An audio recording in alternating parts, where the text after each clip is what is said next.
नमस्कार, मैं हूं आपके साथ गौरव राजेंद्र। बुलेटिन की शुरुआत करते हैं। अयोध्या में श्री राम के भव्य मंदिर के बाद अब संभल में श्री कल्की धाम का निर्माण शुरू हो चुका है। पीएम मोदी ने इसका शिलान्यास किया था।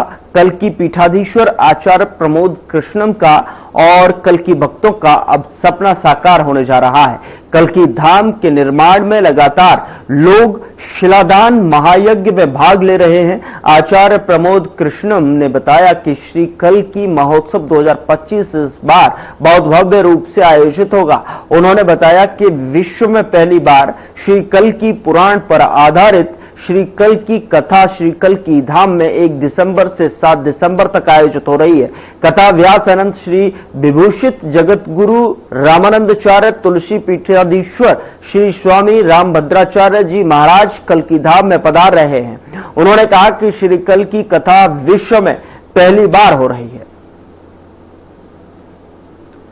तो श्री कल्की धाम का निर्माण अब शुरू हो गया है और कहीं न कहीं जिस तरीके से जो 1 दिसंबर और 7 सितंबर तक आयोजित होगा, कथा व्यास अनंत श्री विभूषित जगत गुरु रामानंदाचार्य तुलसी पीठाधीश्वर श्री स्वामी रामभद्राचार्य जी महाराज कल्की धाम में पधार रहे हैं।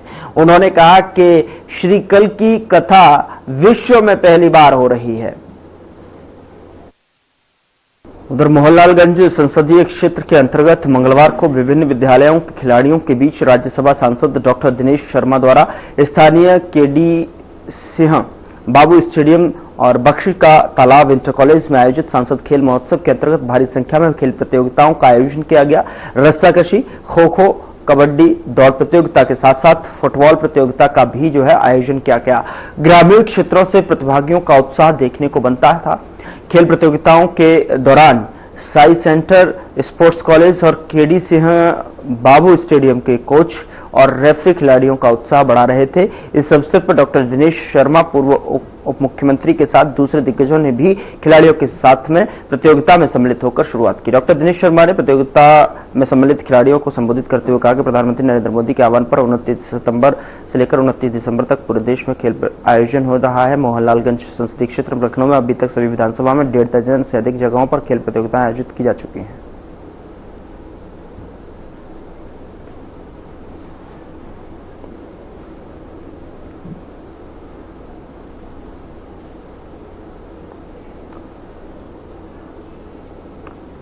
मुख्यमंत्री योगी आदित्यनाथ ने गोरखनाथ मंदिर परिसर में जनता दर्शन के दौरान लोगों की समस्याएं सुनी। साथ ही सीएम योगी ने संबंधित अधिकारियों को समस्याओं के जल्द समाधान के निर्देश दिए।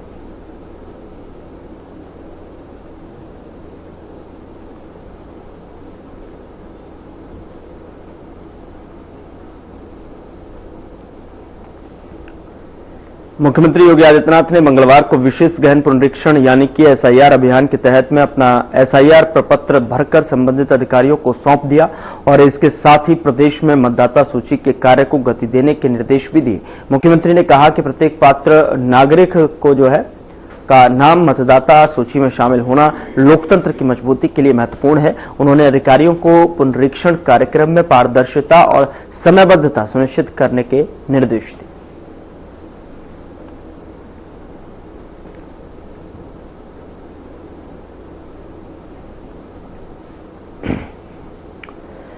उधर केंद्रीय मंत्री पीयूष गोयल ने की सीएम योगी की जमकर तारीफ की है और यूपी के लगातार बढ़ते इंफ्रास्ट्रक्चर को लेकर भी सीएम योगी की तारीफ की। केंद्रीय मंत्री पीयूष गोयल ने कहा कि सीएम योगी आदित्यनाथ के नेतृत्व में उत्तर प्रदेश में कानून व्यवस्था, बुनियादी ढांचे, रोजगार, औद्योगिक विकास के साथ साथ गरीबी उन्मूलन के स्तर पर अभूतपूर्व तरक्की की है और साथ ही उन्होंने कहा कि मोदी सरकार के सपने को आगे बढ़ाते हुए यूपी ने अब देश का विकास इंजन बनना शुरू कर दिया है, जिससे कि प्रदेश के बच्चों और परिवारों के लिए सुरक्षित और बेहतर भविष्य तैयार हो रहा है।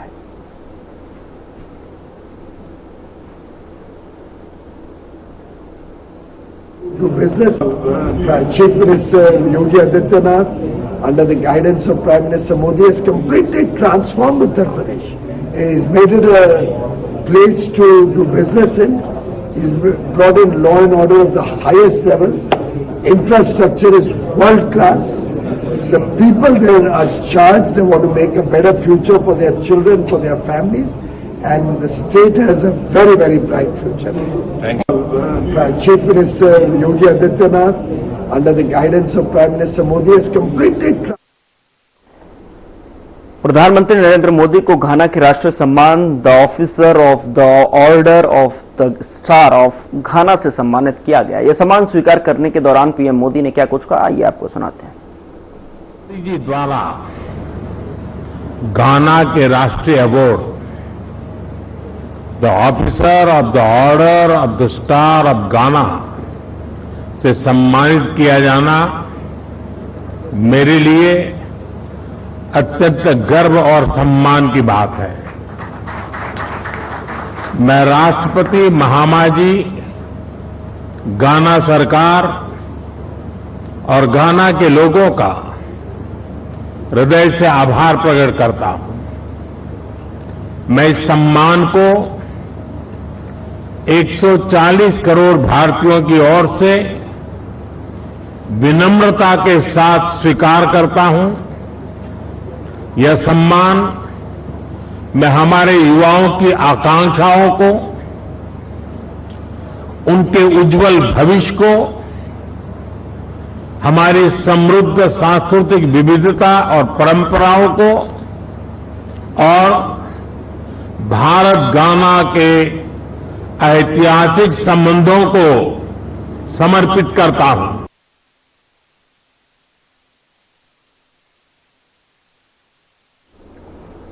यहां रुक रहे एक छोटे से ब्रेक के लिए। ब्रेक के उस पार खबरों का सिलसिला लगातार जारी है।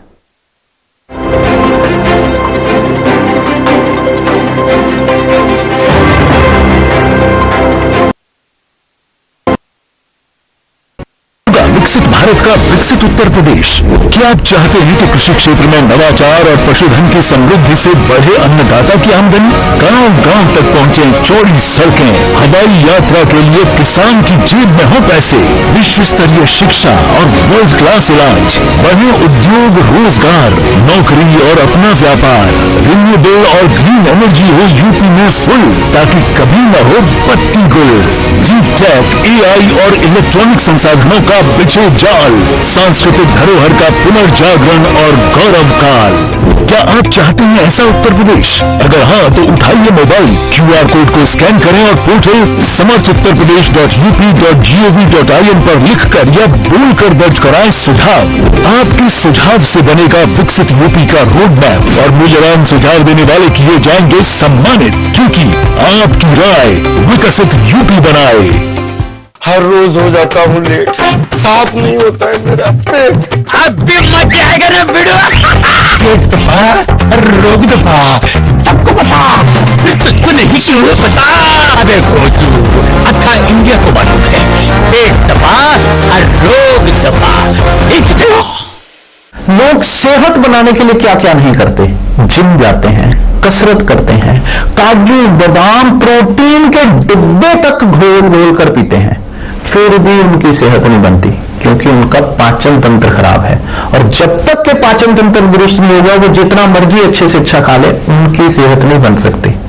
इसलिए हमारी संस्था सन्यासी आयुर्वेदा ने एक ऐसी दवा का निर्माण किया है जो कि आपके लिवर को, आपके पाचन तंत्र को दुरुस्त करने का काम करती है, ताकि आप जो भी खाएं उसका पूरे का पूरा निचोड़ आपके शरीर को लगे, आपकी भूख बढ़े, खाया पिया सही से लगे, नया खून बने, हड्डियों में जान आए, वजन बढ़े और आप मोटे तगड़े खूबसूरत पर्सनैलिटी के मालिक बन जाए। सिर्फ 655 रुपए की पूरे एक महीने की दवा होती है और आप इसे घर बैठे 011 45 45 45 45 पर फोन करके दवा मंगवा सकते हैं।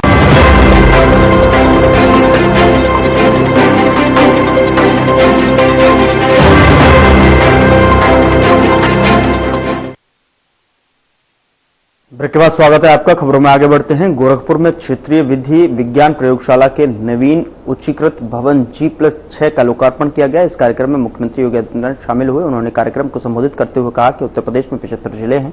हमने साक्ष्य जुटाने के लिए प्रत्येक जिले में 2 वैन उपलब्ध कराई हैं और अपराधी इसलिए सिर्फ जो है बच नहीं पाएगा। साथ ही उन्होंने कहा कि पहले पीड़ित वर्षों कष्ट झेलता था और आरोपी अपर्याप्त सबूतों के कारण खुली छूट का आनंद लेता था, लेकिन अब ऐसा नहीं होगा। अपराध के कुछ ही घंटों के भीतर पुख्ता सबूत उपलब्ध हो जाएंगे।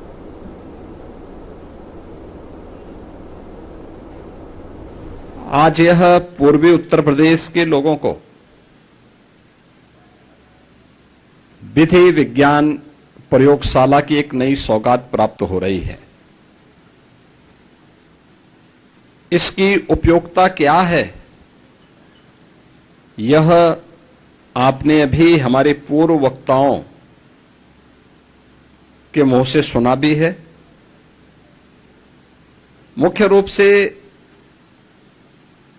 2023 में जब प्रधानमंत्री मोदी जी के मार्गदर्शन और नेतृत्व में भारत सरकार ने देश में 3 नए कानून लागू किए, जिनकी अवधारणा प्रत्येक पीड़ित व्यक्ति को समय से न्याय देने की रही है। यानी जो ब्रिटिश कालखंड की अवधारणा थी दंड पर आधारित, इससे अलग हट करके हर व्यक्ति को न्याय मिले और समय पे न्याय मिले, इस दृष्टि से भारतीय न्याय संहिता 2023, भारतीय सुरक्षा संहिता 2023 और भारतीय साक्ष्य संहिता 2023, ये 3 नए कानून को गत वर्ष जुलाई में लागू किया गया। लागू होने के बाद यह अनिवार्य हो गया है कि उन सभी अपराधों में फॉरेंसिक साक्ष्य जुटाए जाएं जिसमें 7 वर्ष से ऊपर की सजा है। और इसके लिए हम लोगों ने पहले से ही तैयारी की थी। अक्सर होता था कि अपराधी अपराध करता था और अपराधी के अपराध के बाद चूंकि साक्ष्य अगर इकट्ठे होते भी थे तो उस अपराधी को सजा इसलिए नहीं दे पाते थे क्योंकि अच्छी लैब्स नहीं थी। लैब्स के अभाव में अपराधी बच जाता था। हम लोग जब 2017 में आए थे, देश की सबसे बड़ी आबादी के राज्य में 4 लैब मात्र थे। हमने उसी समय इस बारे में निर्देश जारी किए कि कम से कम रेंज स्तर पर यानी कमिश्नरी स्तर पर हमारे पास एक एफएसएल लैब होनी चाहिए। और इसके लिए प्रयास प्रारंभ हुए और मुझे बताते हुए प्रसन्नता है कि हमने 8 वर्ष में 4 लैब को बढ़ा करके 12 करने में सफलता प्राप्त की। 18 कमिश्नरी उत्तर प्रदेश में हैं, हर कमिश्नरी में एक लैब हो। उसके लिए हम लोगों ने 6 अन्य स्वीकृत करके वे आज निर्माणाधीन हैं। यानी 18 ये सभी लैब बन जाएंगे तो 18 लैब्स हमारे पास प्रदेश में होंगी। और वह लैब भी केवल सामान्य नहीं, जिनमें हर प्रकार के फॉरेंसिक साइंस से जुड़े हुए उस पहलू की जांच की जा सकती है जिससे अपराधी के खिलाफ एक ठोस साक्ष्य समय पे हम न्यायालय में प्रस्तुत करके उसे दंडित करवा सकें और एक पीड़ित व्यक्ति को न्याय दिला सकें। इस अवधारणा पर आधारित यह व्यवस्था प्रदेश में लागू की गई और इसके लिए हर एक जनपद में व्यवस्था की गई कि वहां पे मोबाइल फॉरेंसिक लैब भी दिए जाएं। 75 जनपद हैं प्रदेश में। हर जनपद में हमने 2-2 वैन इस रूप में उपलब्ध करवाए हैं जो साक्ष्य कलेक्ट कर सकें। अब ऐसा नहीं कि कोई व्यक्ति अपराध करेगा, पीड़ित भटक रहा है, वर्षों से वह तड़प रहा है, अपराधी मौज मस्ती कर रहा है क्योंकि उसके खिलाफ साक्ष्य नहीं है और इसलिए वह बच निकलता है। लेकिन अब बचेगा नहीं क्योंकि अपराध होने के कुछ ही घंटे के अंदर उसके खिलाफ पुख्ता साक्ष्य होगा और साक्ष्य के साथ साथ लैब भी होगी जहां पे एक्सपर्ट बता देगा कि हां यह इस व्यक्ति से मिलता जुलता है और इस व्यक्ति ने यह अपराध कारित किया है। वह कोई भी इस प्रकार का अपराध हो, कहीं दुष्कर्म के मामले आते हैं, कहीं पे आतंकी घटनाएं घटित होती हैं, कहीं पे कोई फायर करके अपने लाइसेंसी असले से फायर करके किसी की हत्या करने का प्रयास करता है। बैलिस्टिक जांच करने में बहुत समय लगता था, अब ऐसा नहीं हो पाएगा और डीएनए जांच की सुविधा भी अब गोरखपुर की इस लैब में उपलब्ध करवा दिया गया है। कोई भी व्यक्ति अपराध करेगा तो बच नहीं निकल सकता है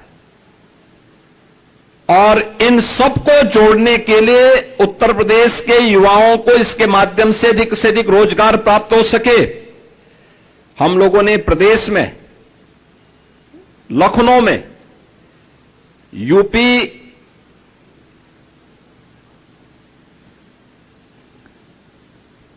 स्टेट फॉरेंसिक इंस्टीट्यूट का गठन भी किया है। उसमें हमने अलग अलग पाठ्यक्रम भी तैयार किए हैं। सर्टिफिकेट कोर्स, ये जितने भी कलेक्टर होंगे यानी जितने भी कलेक्शन करने वाले तकनीशियन होंगे, उन तकनीकी कर्मचारियों के लिए सर्टिफिकेट लैब में जो लोग इसका मिलान करेंगे उसके लिए डिप्लोमाधारी और उस पर अपनी राय देने वाले उसके एक्सपर्ट डिग्रीधारी और उनके अनुभव भी इसमें काम आएंगे। यह आज का नए समय में नए हो रहे अपराधों को रोकने के लिए वैज्ञानिक साक्ष्य उपलब्ध करवाने की दिशा में तकनीक के माध्यम से अपराधी को समय पे सजा दिलाकर एक पीड़ित को न्याय दिलाने के लिए सरकार के द्वारा किए गए प्रयास का हिस्सा है। और आज गोरखपुर की इस अपग्रेड लैब को, जो ये श्रेणी की लैब है, इसमें वे सभी प्रकार की सुविधाएं यहां पर उपलब्ध होंगी जो वास्तव में एक व्यक्ति को, जो जांच को में तेजी लाने में, सटीक और पूर्ण तरह साक्ष्य आधारित जांच होगी और यह फॉरेंसिक लैब मॉडर्न पुलिस के लिए एक गेम चेंजर के रूप में काम आने वाली है। और इस दिशा से आज के इस अवसर पर मैं इस पूरे क्षेत्र के लोगों को इस बात के लिए हृदय से मैं बधाई देता हूं कि इसका लाभ होने से आज प्रदेश में वे सभी प्रकार की सुविधाएं लोगों को प्राप्त हो जाएंगी, जिसके माध्यम से हम लोग उत्तर प्रदेश के नागरिकों को समय से सुसंगत न्याय उपलब्ध करवाने के लिए वैज्ञानिक साक्ष्य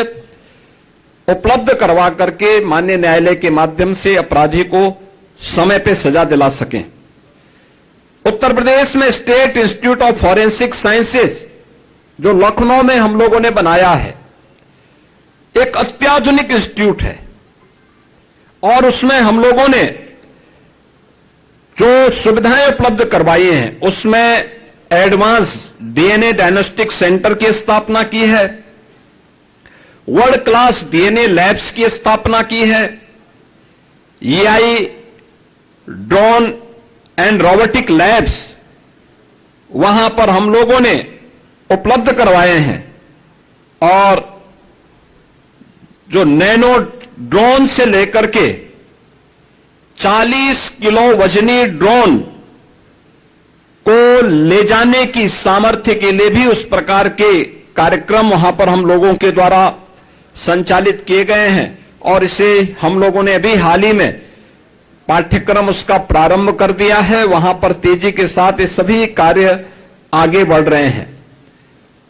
प्रदेश सरकार का जो लक्ष्य है, हर मंडल में अत्याधुनिक एफएसएल लैब बने, एआई बेस्ड फॉरेंसिक एनालिसिस की व्यवस्था प्रदेश के अंदर उपलब्ध हो जाए, साइबर फॉरेंसिक को एक ग्लोबल स्टैंडर्ड तक लेके जाना, डीएनए के परीक्षण की क्षमता को भी कई गुना बढ़ाना और क्राइम साइंस मैनेजमेंट को पूरी तरह वैज्ञानिक बनाने की दिशा में सरकार के द्वारा किए जाने वाले प्रयास का यह हिस्सा है और जिसमें आज गोरखपुर की इस फॉरेंसिक लैब को आज उद्घाटन किया जा रहा है। मैं इस अवसर पर इस पूरे परिक्षेत्र के नागरिकों को हृदय से बधाई देता हूं, अपनी शुभकामनाएं देता हूं। बहनों और भाइयों, सरकार की जीरो टॉलरेंस की नीति का यह हिस्सा है और जीरो टॉलरेंस की नीति के अंतर्गत सरकार ने जो प्रदेश के अंदर 2017 से ही रूल ऑफ लॉ लागू हो, इसके लिए जो प्रयास प्रारंभ किए, इसके लिए भर्ती की प्रक्रिया को तेजी के साथ आगे बढ़ाने। आप याद करिए, पिछले 8 वर्ष में 2,19,000 केवल भर्ती उत्तर प्रदेश पुलिस में हुई है। 2,19,000 अनुमान करिए, 2,19,000 से अधिक पुलिस कार्मिकों की भर्ती उत्तर प्रदेश के अंदर। अभी हाल ही में 60,244 पुलिस कार्मिकों की भर्ती हुई। आप अनुमान करिए, ये 2,19,000, कई राज्यों के पास इतनी फोर्स नहीं और इतना हम लोगों ने 8 वर्ष में भर्ती करके उत्तर प्रदेश के युवाओं के लिए नौकरी की संभावना प्रदेश के अंदर विकसित की। मुझे याद है 2017 में जब हम लोगों को पहली बार प्रदेश में हम लोगों को जब पुलिस की भर्ती करनी थी तो ट्रेनिंग कहां हो, क्योंकि भर्ती एक औपचारिकता नहीं है, इसमें ट्रेनिंग भी आवश्यक है। कहां पे ट्रेनिंग हो, ये एक चैलेंज था। हमारे पास उस समय कुल क्षमता थी 6,000 पुलिस कार्मिकों की ट्रेनिंग की और आज मुझे बताते हुए प्रसन्नता है कि उस समय हमें जब 30,000 की पहली भर्ती हम लोगों ने निकाली थी तो ट्रेनिंग के लिए 2017 में हमें मिलिट्री के, पैरामिलिट्री के ट्रेनिंग सेंटर भी किराए पे लेने पड़े थे और अन्य राज्यों के भी ट्रेनिंग सेंटर किराए पे लेने पड़े थे। लेकिन इस समय हम लोग 60,244 पुलिस कार्मिकों की जो ट्रेनिंग दे रहे हैं, ये 60,244 पुलिस की ट्रेनिंग की क्षमता प्रदेश के अंदर विकसित किए गए ट्रेनिंग सेंटर में ये सभी पुलिस कार्मिक आज के दिन पे ट्रेनिंग ले रहे हैं। यानी ये हमारी क्षमता का विस्तार है कि जिस राज्य में 6,000 पुलिस कार्मिकों को ट्रेनिंग नहीं मिल पा रही थी, आज वहां पे 60,000, यानी हमने 8 वर्ष में इसकी क्षमता को 10 गुने से अधिक बढ़ा करके एक आधुनिक पुलिस के रूप में भी पुलिस के अंदर जो सुविधाएं उपलब्ध होनी चाहिए, केवल कार्य नहीं बल्कि उसके अनुरूप उनकी सुविधा हो। आज भी आप किसी सिटी में जाएंगे, किसी जनपद में जाएंगे, जो सबसे ऊंची बिल्डिंग होगी वह पुलिस के बैरक होंगे, पुलिस कार्मिकों की अवस्थापना सुविधा से जुड़ी हुई होंगी। उत्तर प्रदेश में बहुत दिनों से मांग होती थी। फिलहाल बुलेटिन में इतना ही। नमस्कार।